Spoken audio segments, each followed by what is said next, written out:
I'm Dana Harris. I'm the editor-in-chief of IndieWire, and we're here with some of our favorite critics to talk Oscar nominations. Performance by an actor in a supporting role.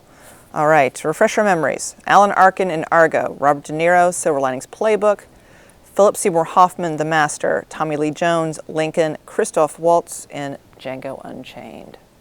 Catherine? It's a hell of a list. First of all, how about Bobby De Niro getting a nomination for the first time in 20 years?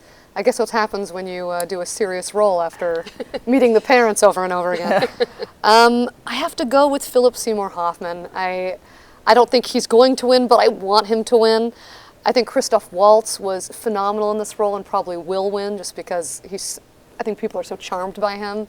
But Philip Seymour Hoffman, I don't think he gets more likable than that. He played it beautifully to me. Well, it's like, why not Philip Seymour Hoffman? I mean, why wouldn't he be? I'm actually picking him too. Really? Yeah. Oh, good. I think he's really respected. He gives a dynamic, incredible, controlled performance as opposed to Joaquin Phoenix, perhaps in The Master, and they loved him in Capote too. I think this guy could win.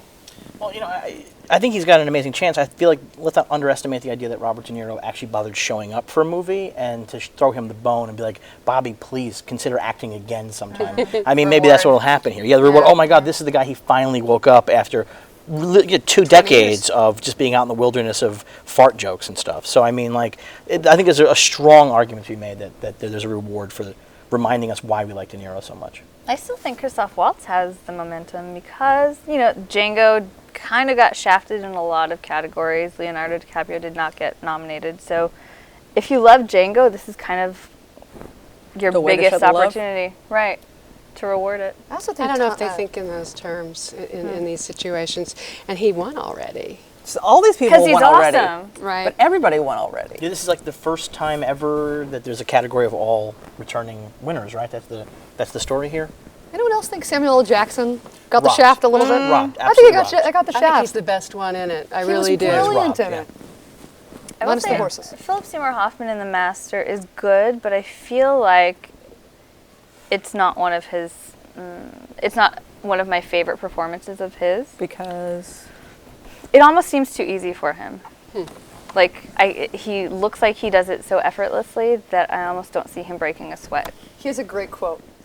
Because after I saw the movie, I actually thought it was such a complicated performance, even though he does it so effortlessly and with so much likability. But he said acting is like carrying furniture upstairs backwards. And I think that's kind of a great analogy for this character that he played, this sort of cult leader that he had to play so effortlessly. I don't know, it's brilliant. well, it's maybe the effortless bit is the fact that he does bear a certain resemblance to L. Ron Hubbard. Philip Seymour Hoffman does. Who it's not based on, Whatever. guys. Yeah. Technically. I'm surprised now he's going for Tommy Lee Yeah, it's Jones interesting because I think he's the conventional there's favorite. He has some because momentum of behind Lincoln. him because of the large thing, but also I think he's great in Lincoln. Yeah. And he's in a movie that I think you can argue is a little bit cerebral and a little bit cold. He's the emotional center of the movie, Absolutely. and the surprising emotional center. Spoiler, guys. At the end of the movie, he's the one. Like, look, I'm not going to lie, I cried for his big scene towards the end. I think it really works. And I think he's a great, craggy old bastard of an actor that would be kind of fun to get up on that stage again. I don't think this is by any means a lock for anybody. I think it's wide open in many ways, just as we're discussing. What about Alan Arkin?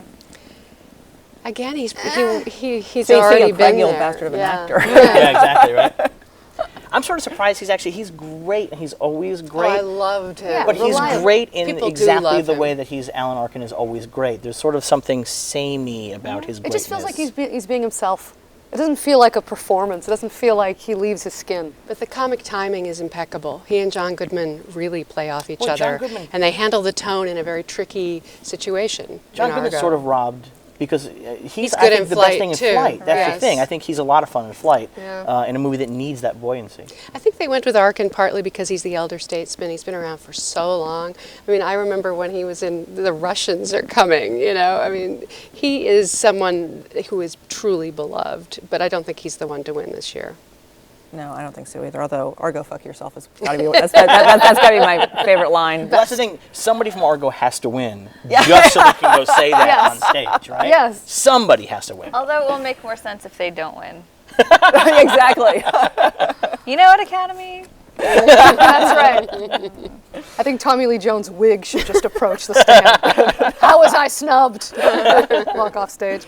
I was sorry Javier Bardem didn't get nominated. I know. I thought it might happen for Skyfall. Me too. Yeah. I thought it That was would have been brilliant. cool.